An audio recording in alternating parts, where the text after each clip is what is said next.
Sherlock Holmes, The Suspicious Engineer Audiobook.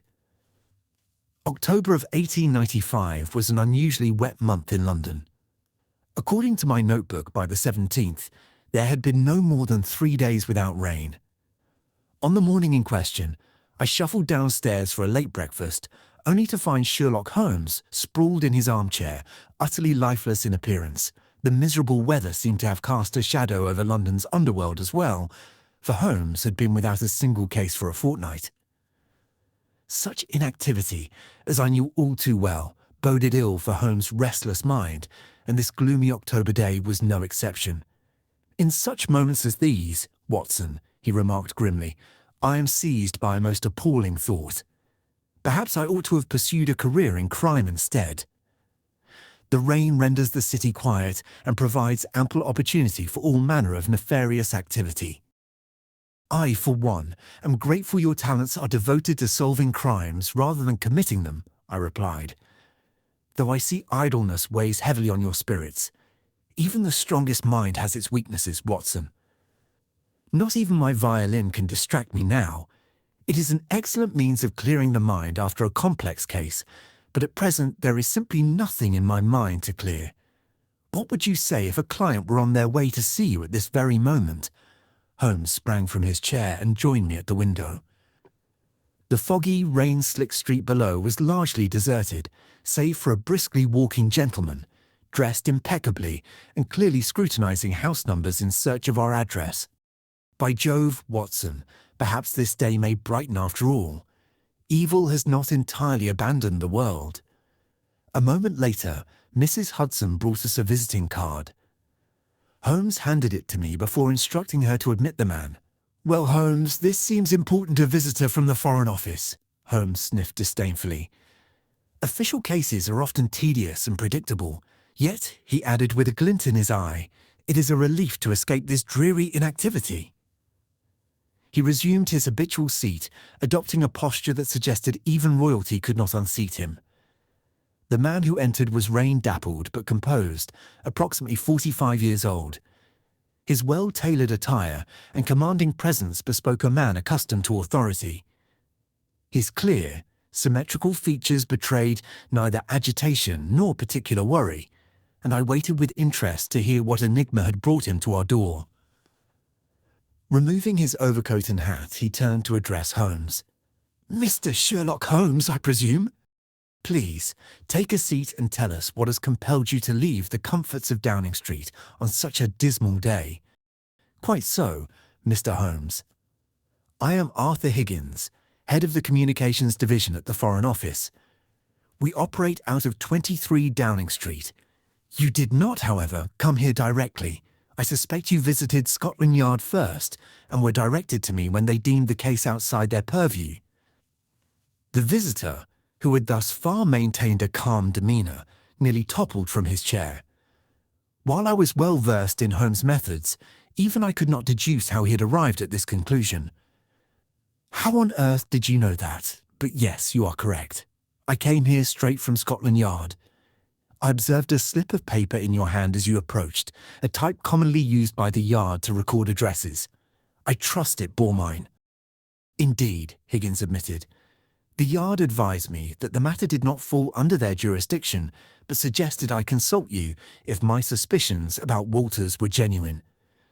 I'm afraid the police prefer to begin repairs only after the boat has sunk," Holmes said with a wry smile. "But pray, start at the beginning and tell me your story in full. Then we may determine whether my modest abilities can assist the Foreign Office." Holmes leaned back in his chair, steepled his fingers, and closed his eyes, an attitude which often unnerved newcomers. After a moment's hesitation, Higgins began. "To be frank, Mr. Holmes, I am uncertain whether there is anything of substance here. Yet given the importance of the matter, I cannot afford to ignore my instincts. I have also heard you are willing to assist with even the smallest concerns." Holmes stirred impatiently, so I interjected to encourage the visitor. "Do tell us what is troubling you. I am certain Holmes will at least be able to offer you sound advice. You are right.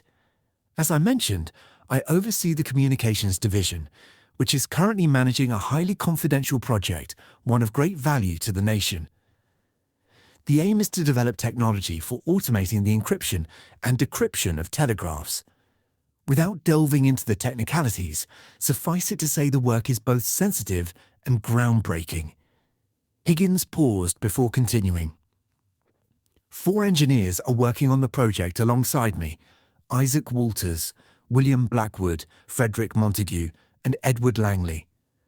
All have been with the Foreign Office for years, and I would vouch for their integrity without hesitation. However, I am meticulous about security. All confidential documents are stored in a safe in my office. The engineers only have access to these plans during working hours as they finalize the schematics. And do they work individually? I am the only one with a private office. Walters and Blackwood share a workspace, as do Montague and Langley. Please, go on. 3 days ago, I noticed a sudden change in Walters. He seemed distracted, forgetful, and increasingly nervous. Last week he was perfectly composed, but since Monday, his condition has worsened daily. This morning, I called him into my office, intending to confront him. Yet no matter how I framed my questions, he insisted that everything was fine. He admitted only that he had been unwell of late, but assured me it was nothing serious. The poor fellow was sweating profusely, so I insisted he take the day off to rest. I practically had to escort him out of the building before he agreed to leave. Have you noticed any discrepancies in your documents? None whatsoever. I checked everything thoroughly on Tuesday morning when my concerns first arose. Holmes opened his eyes and regarded Higgins keenly. Who else is aware of this project? Only a select few senior officials in the Foreign Office, and the military are privy to the details. General knowledge of the work exists, as it has been mentioned in the press, and foreign agents would naturally have both the interest and means to exploit such knowledge, undoubtedly. They would pay handsomely for these plans. Yet I cannot believe Walters would betray us. Besides, the building is nearly impossible to infiltrate. Holmes smiled faintly. We shall see. But first, I will need the home addresses of both Walters and Blackwood, as well as details of Walters' domestic situation. Higgins hesitated briefly before responding. His wife's name is Ethel Walters. She works as a secretary for Victoria Engineering Works in Whitechapel. Holmes rose to shake hands with our visitor. I'm glad you came to see us, Mr. Higgins. The matter seems important, and I believe I must promptly defy the weather myself if I am to get to the bottom of what is, in essence, a fairly simple case. Do you already have some idea of the situation? Do you agree that my concern is justified? In your position, Higgins, I would pay particularly close attention to the documents in the coming days. However, I believe I can be of assistance. Would you be able to come back here tomorrow morning at 10 o'clock? By then, I should have news to share. Just ensure that Mr. Walters arrives at work as usual before you leave. Mr. Higgins promised to follow Holmes' instructions. After thanking us for our time, he bowed and strode out into the continuing rain. Watson, we mustn't waste a moment. This is a troublesome case. Could you arrange for a cab so we can conduct some reconnaissance? That is, if you're willing to partake in a little investigation. I readily agreed, as any change of pace was welcome amid the endless rain. Once we were in the cab, Holmes first stopped to send a few telegrams and then directed us toward Downing Street. Holmes was reluctant to share his thoughts, and from experience, I knew that patience was my only option. After a 20-minute drive, we alighted on the edge of St. James's Park. Holmes strode briskly forward, scanning the office buildings across the street. Look, Watson. There's Higgins himself, returning directly to the office like a proper civil servant. As you can see, anyone loitering in this park could discreetly observe what goes on inside. So, you believe someone might be spying on the office's activities? I simply wanted to confirm whether it was possible. From here, it would be quite inconspicuous. Holmes stopped to chat briefly with a newspaper vendor sheltering from the rain under an awning, then returned with a satisfied expression, rubbing his hands together. We continued in the same cab to William Blackwood's home address, which Higgins had provided us. That visit, however, yielded little insight. Mr. Blackwood was still unwell, though somewhat recovered from earlier in the week. His condition had deteriorated suddenly on Monday, and he could think of no plausible explanation. He had eaten his usual breakfast at home with his brother, who was in perfect health, and had only managed a cup of morning tea at work before heading home. Mr. Blackwood saw no need for our services, as he claimed to be on the mend. Considering the timing of his illness, I also suspected poisoning, as the sudden onset of symptoms seemed inconsistent with any ordinary ailment. Once outside, I asked Holmes for his opinion. Those could very well be symptoms of poisoning, Holmes. Not of the ordinary foodborne kind, but something deliberate. The symptoms have lasted for quite some time. An astute observation, my dear Watson. It aligns perfectly with my hypothesis. If that's the case, then the poisoning clearly wasn't meant to be fatal, only to incapacitate him temporarily. Wouldn't it be prudent to involve Scotland Yard and have Mr. Walters arrested? Who else could be responsible? That would be a grave mistake, Watson. But rest assured, I'll contact the Yard tonight, and the adventure should reach its conclusion by tomorrow. I have a few more inquiries to make and plan to return just in time for dinner. I returned to Baker Street alone, pondering the reasons why the otherwise loyal Walters might have strayed into criminal activity. It was clear he lacked any aptitude for such endeavours, as his altered demeanour had been immediately apparent to all. The facts at my disposal led me nowhere, and so I resolved to put the matter aside until Holmes' return. Holmes returned in time for dinner, as he had estimated. Soaked and fatigued though he was, he bore the look of a man whose case had advanced favourably. Sinking his teeth into the roast with evident hunger, he finally succumbed to my inquisitive gaze. "The case progresses, Watson. By this time tomorrow evening, I expect we will find ourselves once again in the clutches of dreary inactivity." "Did you visit Scotland Yard?" "I did, and I invited Lestrade to join us tomorrow at Downing Street." "Did he agree?" "Even though he had just refused to assist Higgins. He practically demanded to come along when I hinted that the case would likely receive substantial press coverage. The man understands the value of publicity, even if he is no intellectual giant. To be truthful, we may have need of his assistance, so I have no regrets. We are to convene here at 3 p.m. and proceed together to Downing Street before Mr. Walters concludes his day. I would advise you to pack your trusty revolver for the occasion." Holmes offered no further details, instead retreating into the solace of his violin, where he spent the rest of the evening indulging in his peculiar compositions. The following morning dawned clear. Holmes's carefully orchestrated finale began with precision at the appointed hour of 3, as Lestrade arrived at our Baker Street lodging. Outside, a nondescript cab awaited, its driver a plainclothes yard officer I recognized. As we made our way toward Downing Street, Holmes maintained a taciturn air, leaving both Lestrade and me in the dark about the finer details of his plan. Lestrade, visibly irritated, attempted to extract more information, receiving in return only grunts and cryptic remarks about the delicacy of the matter at hand. Holmes directed the cab to slow as we passed St. James's Park, cautioning us to observe discreetly through the curtains. "There is one of our men," Holmes remarked at last, indicating a foreign-looking gentleman seated on a bench, gazing toward the Foreign Office. "We shall take him later.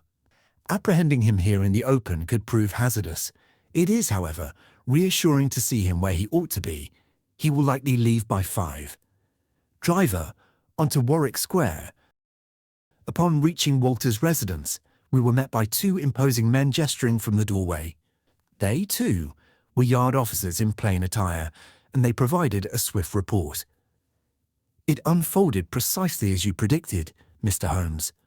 Around 2 o'clock, the foreigner stepped outside to dispose of some rubbish. We surprised him easily.